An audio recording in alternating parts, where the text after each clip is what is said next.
இப்ப சனி 10ல் வக்ரம் ஆகக்கூடிய காலகட்டங்கள் அப்படிங்கிறது உங்களுக்கு முழுக்க முழுக்க முழுக்க பாத்துட்டீங்கன்னா யோகம். 6ஆம் அதிபதி கேதுவோட நிற்கும் பொழுது வேலையில கொஞ்சம் பிரச்சனைகள், வேலையில கொஞ்சம் தடை தாமதங்கள் ஏற்படுறது, வேலை செய்யக்கூடிய இடத்துல ரொம்ப பளு ஜாஸ்தியா இருக்கிறது, நீங்க என்னதான் உழைப்ப போட்டாலும் உங்களுக்கு ஒரு நல்ல பெயர் கிடைக்காம இருக்கிறது, இந்த அமைப்பையும் நிச்சயமாக ஏற்படுத்தி கொடுப்பார். எப்பவுமே தனுசு ராசிக்கு தெய்வ அனுகிரகம் நிறைய இருக்கும். ராசி அதிபதி மறைந்து இருக்கிறதுனால கொஞ்சம் ஒரு முறைக்கு 2 முறை 3 முறை ஒரு விஷயங்கள் செய்து முயற்சி பண்ணும்போது அது நடக்கும் அப்படிங்கிறதே மாற்றுக்கிறதுக்கு இடமே கிடையாது. உங்களுடைய ஆரோக்கியம் நல்லா இருக்கிறது, அதே போல பாத்துட்டீங்கன்னா உங்களுடைய ஆப்போசிட் ஜென்டருடைய ஆரோக்கியங்கள் நல்லா இருக்கிறதுக்கான வாய்ப்புகள், தாயினுடைய ஆரோக்கியம் நல்லா இருக்கிறதுக்கான வாய்ப்புகள், இதெல்லாமே நிச்சயமாக ஏற்படுத்தி கொடுப்பாரு. இந்த மாதம் நீங்க வழிபட வேண்டிய தெய்வம் அப்படின்னு பாத்துட்டீங்கன்னா வராகி அம்மனை வழிபாடு பண்ணலாம்.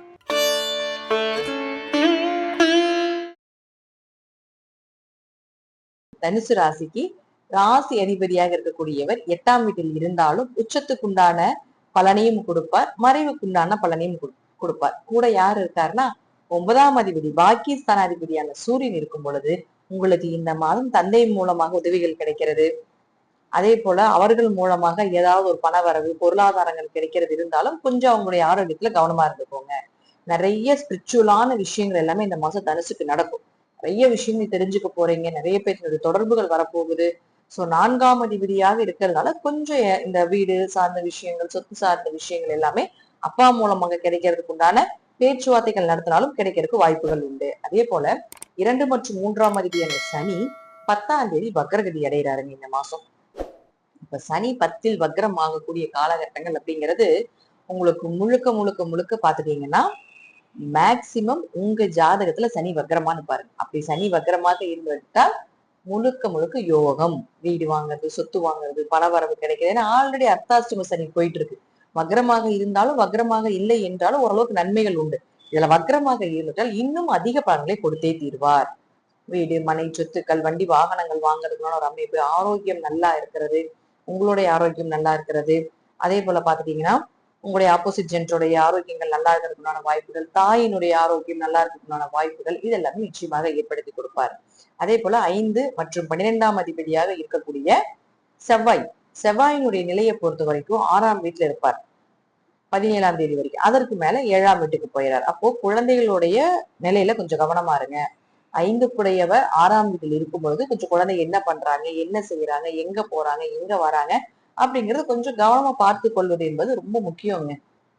ஏன்னா ஆல்ரெடி நம்ம சொல்லிருக்கோம் இல்லையா, சுக்கிரன் கேது சேர்க்கை இருக்கு, அதனால கொஞ்சம் கவனமா இருந்துக்கோங்க, கொஞ்சம் கவனமா பார்த்துக்கோங்க. ஏன்னா இது பெண் சாபத்தினுடைய அமைப்பு. அப்ப அவங்க 5ஆம் அதிபதியாக இருக்கிறதுனாலையும் உங்களுக்கு 5 மறைகிறார். அதனால குழந்தை விஷயத்துல கொஞ்சம் கவனமா இருந்துக்கோங்க. அவங்களுக்கு ஒரு ஹாஸ்பிட்டல் செலவு கூட வரலாம். சோ அதுலயும் கொஞ்சம் கவனமாக இருந்து பார்த்துக் கொள்வது நல்லது. ஒரு விரைய செலவுகள் அப்படிங்கிறது உண்டு. ஆனா அதற்கு மேல பாத்துட்டீங்கன்னா உங்களுக்கு ஆஹ் மிதுன வீட்டுக்கு போயிடுறாரு. அப்ப மிதுன வீட்டுக்கு போகும்பொழுது மேக்சிமம் அந்த மாதிரி இருக்கக்கூடிய பிரச்சனை எல்லாமே குறைஞ்சிடும். ஆண் வாரிசு பிறக்கிறதுக்கு வாய்ப்புகள் கிடைக்கும். குழந்தைகள் கிட்ட இருந்து வந்த கெட்ட பெயர் விலகிறதுக்குள்ள வாய்ப்புகளை ஏற்படுத்தி கொடுப்பார். தேவையில்லாம இருக்கிற அந்த விரயங்கள் குறையறதுக்குள்ள அமைப்பையும் அந்த செகண்ட் ஹாஃபுக்கு மேல கொடுத்துருவாரு. அடுத்தது சுக்ரன் யாரு உங்க ஜாதகத்துக்குன்னா 6 மற்றும் 11ஆம் அதிபதி. அவரு பாத்துட்டீங்கன்னா நம்ம ஆல்ரெடி சொல்லியிருக்கோம் சுக்ரன் கேது சேர்க்கை என்ன பண்ணிக்கிட்டு இருக்கு அப்படிங்கறதே நம்ம சொல்லியிருக்கோம். சோ அதனால வீடு சார்ந்தது, சொத்து சார்ந்த விஷயங்கள் இதெல்லாமே பாத்துட்டீங்கன்னா பேச்சுவார்த்தை சூப்பரா நடக்கும். ஆனா போய் பார்க்கக்கூடிய நபர்கள் கொஞ்சம் கவனமா அவங்க கிட்ட கையாண்டுக்கணும். அவங்க உங்களை ஏமாத்துவாங்க, அதிகமா பணம் கேட்பாங்க. இந்த புரோக்கரேஜ் மாதிரி எல்லாம் போறப்போ கொஞ்சம் ரொம்ப ஜாஸ்தியா கேட்டு உங்களை ஏமாத்துறதுக்கான வாய்ப்புகள் உண்டு. அதுலயே கவனமா இருந்துக்கோங்க. 6ஆம் அதிபதி கேதுவோட நிற்கும் பொழுது வேலையில கொஞ்சம் பிரச்சனைகள், வேலையில கொஞ்சம் தடை தாமதங்கள் ஏற்படுறது, வேலை செய்யக்கூடிய இடத்துல ரொம்ப பளு ஜாஸ்தியா இருக்கிறது, நீங்க என்னதான் உழைப்ப போட்டாலும் உங்களுக்கு ஒரு நல்ல பெயர் கிடைக்காம இருக்கிறது, இந்த அமைப்பையும் நிச்சயமாக ஏற்படுத்தி கொடுப்பார். அப்ப அவரே உங்களுக்கு 11ஆம் அதிபதியாகவும் இருக்கிறதுனால நான் 100 ரூபாய்க்கு வேலை செஞ்சேங்க, எனக்கு 50 ரூபாய் தான் அங்க கொடுத்துருக்காங்க அப்படின்னு சொல்லக்கூடிய அமைப்பும் வரும். ஏன்னா உழைப்புக்கு உண்டான ஊதியம் அப்படிங்கிறது கொஞ்சம் குறைவாகவும் இருக்கு அப்படிங்கிற அமைப்புகள் உண்டு. இந்த மாசம் அப்படிங்கிறது கொஞ்சம் உங்களுக்கு ராசி அதிபதி மறைந்தாலும் 30ஆம் அதிபதி கூட இருக்கிறாலும் சப்போர்ட் பண்ணி கொஞ்சம் மேல தூக்கி விடுவார் அப்படிங்கிற அமைப்புகளும் உண்டு. அடுத்தது புதனை பொறுத்த வரைக்கும் பாத்துட்டீங்கன்னா உங்க ராசிக்கு புதன் 7 மற்றும் 10ஆம் அதிபதி. 7 மற்றும் 10ஆம் அதிபதியாக இருக்கக்கூடிய புதன் 7ஆம் தேதி வரைக்கும் வக்ரம். அப்ப பொண்ணு பாக்குறது, மாப்பிள்ளை பாக்குறது, கணவன் மனைவிக்குள்ள பிரச்சனைகள் இதெல்லாம் கொஞ்சம் கோப தாபங்கள் இதெல்லாமே ஒரு 7ஆம் தேதி வரைக்கும் இருக்கும். அடுத்தது 7ஆம் தேதியில இருந்து 20ஆம் தேதி வரைக்கும் பாத்தீங்கன்னா முழுக்க முழுக்க உங்களுக்கு மேக்சிமம் ஆட்சி பலம் பெற்று இருக்கக்கூடியதப்ப நல்ல வரன்கள் அமைஞ்சு வரும். தொழில் சூப்பரா இருக்கும். தொழில் சார்ந்த விஷயங்கள் அருமையா இருக்கு. தொழிலில் இருந்த சங்கடங்கள் இதெல்லாமே விலகிறதுக்கு உண்டான வாய்ப்புகளும் உண்டு. தேவையில்லாம இருந்து வந்த தொழில் ரீதியாக பார்ட்னருக்குள்ள பிரச்சனை, நண்பர்களுக்குள்ள பிரச்சனை இதெல்லாம் விளக்குறதுக்கு உண்டான ஒரு வாய்ப்பையும் நிச்சயமாக ஏற்படுத்தி கொடுப்பார். அதுக்கு அடுத்தது பாத்துட்டீங்கன்னா குருவோட சேரப்போகிறார். அதாவது 20ஆம் தேதிக்கு மேல குருவோட வந்துடுவார் 8ஆம் வீட்டுக்கு.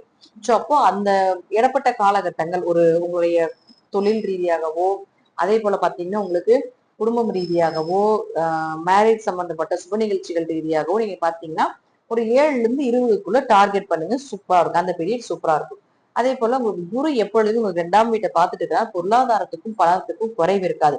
சனி வக்கரமாகிறது தான் பெரிய ஜாக்பாட் யோகம். அப்ப சனி வக்கரமாகும் பொழுது கண்டிப்பாக உங்களுக்கு நன்மைகளை அதிகமாக வாரி வாரி கொடுப்பார் தனுசு ராசிக்கு அப்படிங்கிறது மாற்று கருத்துக்கு இடமே கிடையாது. இந்த மாதம் நீங்க வழிபட வேண்டிய தெய்வம் அப்படின்னு பாத்துட்டீங்கன்னா வராகிய அம்மனை வழிபாடு பண்ணலாம், அல்லது ஆண்டாள் வழிபாடு பண்றது ரொம்ப விசேஷம். 2 தெய்வங்களும் இந்த மாதம் வந்து உங்களுக்கு நல்லா சப்போர்ட் பண்ணி கொடுக்கும். அருகில் வந்து வராகியம்மன் கோயில் இருந்தா போலாம், அல்லது பூரம் பூரத்துக்கு அதிபதியாக இருக்கக்கூடிய ஆண்டாளுடைய சன்னதிக்கு போறதா இருந்தாலும் போயிட்டு வரலாம். ஆடி போற விசேஷத்துல கண்டிப்பா கலந்துக்கோங்க. அப்படி இல்லைங்க எங்கனால பக்கத்துல கோயில் இல்ல போக முடியல அப்படின்னா கண்டிப்பாக ஒரு ஆடி மாதம் 16ஆம் தேதி வரைக்கும் இதனுடைய ஸ்லோகங்களும் தாயினுடைய ஏதாவது சகஸ்கர நாமங்களோ இதெல்லாமே வந்து நீங்க வீட்டுல சொல்லலாம். அல்லது சொல்லவும் முடியல எங்கனால அதுக்கு டைம் பத்தல அப்படின்னா யூடியூப்லயாவது போட்டு அந்த பேரை வந்து ஒலிக்கு செய்வது என்பது ரொம்ப விசேஷமா இருக்கும். சோ இதையும் கொஞ்சம் பயன்படுத்திக் கொள்வது என்பது ரொம்ப நல்லது. முழுக்க முழுக்க பாத்துட்டீங்கன்னா தெய்வ அனுகிரகம் இந்த மாதத்துல எப்பொழுதுமே இருக்கக்கூடிய ஒரு ராசி அப்படிங்கிறது எப்பவுமே தனுசு ராசிக்கு தெய்வ அனுகிரகம் நிறைய இருக்கும். ராசி அதிபதி மறைந்து இருக்கிறதுனால கொஞ்சம் ஒரு முறைக்கு 2 முறை 3 முறை ஒரு விஷயங்கள் செய்து முயற்சி பண்ணும்போது அது நடக்கும் அப்படிங்கிறதே மாற்றுக்கிறதுக்கு இடமே கிடையாது. நன்றி. இன்னும் ஒரு நல்ல பதிவுல சந்திக்கலாம். திருச்சிற்றம்பலம், தில்லையம்பலம், ஸ்ரீ நரசிம்மர் திருவடிகளுக்கு சரணம். இந்த மாசத்துல பாத்துட்டீங்கன்னா முதல்ல குரு அப்படின்னு சொல்லக்கூடியவர் கடக வீட்டிலேயே தான் இருக்கார், கூட சூரியன் இருக்கிறார். அதே போல பாத்துட்டீங்கன்னா கேது சுக்கிரன் அப்படின்னு சொல்லக்கூடியவர் சிம்ம வீட்டுல இருக்கார். சனி பகவான் வக்ரகிதி அடைகிறார் 10ஆம் தேதி, ஆடி மாதம் 10ஆம் தேதி பாத்தீங்கன்னா சனி வக்ரகிதி அடைகிறார். உங்க ஜாதகத்துல சனி வக்ரமான்னு பாருங்க. யாருக்கெல்லாம் சனி பயிற்சி ஆகி எங்களுக்கு எதுவுமே நல்லதே நடக்கலீங்க, எங்களுக்கு சனி பயிற்சி ஆனதுல இருந்து நல்லா இருக்குன்னு சொல்றாங்க அப்படின்னு யாரெல்லாம் சொல்லிட்டு இருக்கீங்களோ இந்த சனி பகவான் 136 நாட்கள் வக்ரகதி அடைய போகிறார் ஆடி மாதம் 10ஆம் தேதியிலிருந்து. சோ அதுல இருந்து உங்களுக்கு யோகத்தை வாரி வழங்க போறார். அப்ப உங்க ஜாதத்துல எடுத்து பாருங்க சனி வக்ரமானு. அடுத்தது செவ்வாய் அப்படின்னு பாத்துட்டீங்கன்னா ரிஷப வீட்டுல இருந்து மிதுன வீட்டுக்கு 17ஆம் தேதி பயிற்சி ஆக போகிறார். ஒரு விஷயம் என்னன்னு கேட்டீங்கன்னா புதன் அப்படின்னு சொல்லக்கூடியவர் இந்த மாதம் 7ஆம் தேதி வரைக்கும் வக்ரகதியாகவும் 7ஆம் தேதியிலிருந்து 20ஆம் தேதி வரைக்கும் பாத்துட்டீங்கன்னா முழுக்க முழுக்க ஆட்சி பலம் பெற்று தன்னுடைய சொந்த வீட்டுல பலமா இருக்க போறார். 20ஆம் தேதிக்கு மேல கடக வீட்டுக்கு வரப்போகிறார். அப்போ அங்க குரு சூரியன் புதன் சேர்க்கை பெரிய பினான்சியல் லெவல்ல கொடுக்கக்கூடிய ஒரு சேர்க்கை, சிவராஜ யோகத்தை கொடுக்கக்கூடிய ஒரு சேர்க்கை, சூரியன் புதன் சேர்ந்து புதாத்திய யோகத்தை கொடுக்கக்கூடிய ஒரு சேர்க்கை. இதெல்லாம் ஒவ்வொரு ஜாதகருக்கும் என்ன மாதிரி பண்ணும் அப்படிங்கிறதையும் பார்க்கலாம். அதே போல உங்க ஜாதகத்துல சுக்கிரன் கேது, சுக்கிரன் ராகு சேர்க்கை, அதே போல ராகு கேதுகளுக்கு கேந்திர திரிகோணங்கள்ல சுக்கிரன் இருக்கிறது, சுக்கிரனுடைய சாரத்தில் ராகு கேதுகள் இருக்கிறது, ராகு கேதுகளுடைய சாரத்தில் சுக்கிரன் இருக்கிறது. இப்படியெல்லாம் உங்க ஜாதகத்தில் இருந்தால் பெண் சாபத்தினுடைய உச்சமான ஜாதகம் உங்க ஜாதகம். அப்போ இந்த மாதம் ஆடி மாதம் 10ஆம் தேதி வரைக்கும் இந்த சேர்க்கை இருக்குது. அப்போ ஆணாக இருந்தால் பெண்களிடமும், பெண்ணாக இருந்தால் ஆண்களிடம் ரொம்ப கவனமா இருங்க. நான் முதல் நான் நிறைய வீடியோஸ்ல சொல்லியிருக்கேன். இந்த சேர்க்கை மூலமாக நிறைய தவறான விஷயங்கள் எல்லாமே போயிட்டு இருக்குது. கொஞ்சம் உங்களுடைய பெண் குழந்தைகளுக்கு இருந்தாலும் சரி, உங்களுடைய குழந்தைகளுக்கு யாருக்கு இந்த கிரக சேர்க்கைகள் இருந்தாலும் சரி, அல்லது உங்களுக்கு இந்த கிரக சேர்க்கைகள் இருந்தாலும் சரி, கொஞ்சம் கவனமாக இருந்து கொள்ள வேண்டும். தேவையில்லாம ஒரு பண ஏமாற்றமோ அல்லது தேவையில்லாம ஏதாவது ஒரு சங்கடங்களோ அவமானங்களோ ஏற்படுத்தக்கூடிய ஒரு சேர்க்கை இது இருந்தாலும் என்ன பண்ணலாம், அதற்குண்டான என்ன வழிபாடுகள் செய்யலாம் அப்படிங்கிறதையும் கூட நாம இந்த சேனல்ல முழுமையா கொடுத்துருக்கோம். இந்த பதிவுகள் எல்லாமே முழுமையா பாருங்க. பார்க்கும் பொழுது கிரகத்தோட சேர்ந்து வழிபாடுகளையும் கொடுக்கும் பொழுது நீங்க எந்த இறைவனை சரணடைகிறீர்களோ அந்த இறைவன் கண்டிப்பாக நிச்சயமாக உங்களை காப்பாற்றுவார் அப்படிங்கிற எந்த மாற்று கருத்துக்கு இடமே கிடையாது.